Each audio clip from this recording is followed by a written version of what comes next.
Hi everyone, it is Kayla Bruss. I am here talking about my final paper that I am in the middle of writing currently. My paper, I am going to be writing about the yellow wallpaper. I'm so excited because this is a short story that has been so important to me from quite a young age, like middle school, high school. So I'm excited to be able to kind of explore it in an academic sense again. So with the yellow wallpaper, I mean, I tend to get so excited about my papers that I just want to write about everything. But really, what I'm exploring in my paper is the rest cure that was created, I guess you could say, by Weir Mitchell, the cure that essentially is discussed throughout the yellow wallpaper and kind of explored. With that rest cure, we see that women are often depicted as being quite emotional or hysterical, if you will. And then just using that rest cure to try and cure them from that hysteria, essentially, which we now know doesn't really work. But with the rest cure, I think it's important to talk about the patriarchy as well, and just the rest cure kind of as this sense of control. So with this idea of the patriarchy or just men controlling the system and controlling women in itself, we definitely see that in the yellow wallpaper. It's interesting because it's kind of more trickled in, but there is definitely mention of the wife's husband, John, kind of taking that control. And so really, I do just want to explore the rescue as kind of a sense of control throughout the story. So in the yellow wallpaper, we see this woman who is unnamed intentionally, I think, just to show that women didn't always have a sense of identity. So she does not have a name in the story. But with the rescuer, we see this woman going into a nursery. When I first read this years ago, I was just like, oh, because she has a baby and that's just where she is. But no, I think her being in a nursery really is intentional. So her kind of being viewed as this childlike person, so women weren't viewed as like their own individual adult person. They were also viewed as children. So these things to take care of and, and control, essentially, because parents tend to want to control their children and make them versions of themselves. So I really think the rescue, especially in the yellow wallpaper, we do see that sense of control for sure. And just that nursery being, showing her as childlike. With the nursery, I also really, I'm very interested in the idea of the mad woman in this time frame in the 1800s and so on. You also see in the nursery is at the top of this house. So it's a giant mansion, but she's at the very top floor. I, of course, very immediately, especially this time reading it, thought of the mad woman in the attic from Jane Eyre. So we really see this sense of, she's being set up as a mad woman from the beginning. And, her just being in the nursery and, enclosed on the top floor really shows that she was so secluded. And that, along with her not having an identity and being treated like a child, really would just be quite devastating. With that, like I said, she has that lack of name.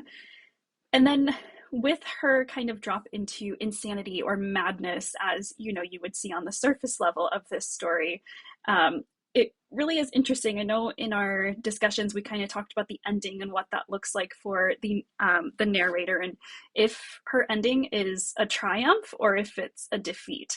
That to me was really hard to answer because initially, of course, you're like, well, she goes insane, she's crazy, or she has this like debilitating mental illness. So of course it's a defeat.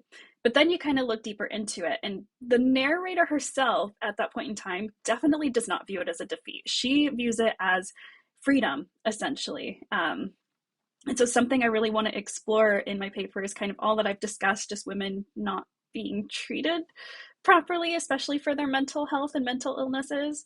But then also this idea of trying to escape the patriarchy, this system that they've been, forced into, essentially, that has created this awful role for them. But really just the idea of her escape into madness. So one of the articles that I found, it talked about the escape into madness. So madness, yeah, really isn't very great or very awesome. But then the narrator, at a point, she just kind of views it as her only way out of the system, her only way out of her life that she has currently, is to escape into her madness. So that's just kind of her own little world that she creates for herself with her own rules, her own ideals, essentially, if you get into it. And that's kind of how she escapes the patriarchy, or attempts to. So whether it's a triumph or not, I think it's kind of both. It's definitely a triumph in that she has changed her situation in the only way that she knows she could, but it is a defeat because it is unfortunate that is the only way, or she felt the only way that she could escape. Um, so I really think madness in this story, or just this idea of madness, and I think of it in Jane Eyre as well, and just madness during this time period for women and with the rest cure. In the story, I think it can be, the madness can be seen as a positive, but it can also be seen as a negative. So there's kind of two sides to that, a double-edged sword. And in the end, we do see her, fully succumb to her madness that she has, and she ends up crawling over her husband on the floor, which to me just always gives me goosebumps. That's just the most eerie thing, and just so interesting. The last couple paragraphs of this story, but really, one other article that I found talked about her kind of the surrender into madness, like she fully accepts it. And some articles that I've read have said, it's a triumph. She has escaped her husband. She's escaped this, and she's like crawling over him. So she's kind of taken the control in that sense. Whereas she was being walked on, now he is. But others kind of see this surrender as being temporary, So it's like, yes, her husband fainted, and that's kind of representative of him kind of losing control, but he didn't necessarily die. So there's the chance, the definite chance that he'll come back, and her repercussions for that will be even worse. So it is interesting to think of what would happen to this character if the story continued, although I think it ended at the perfect spot.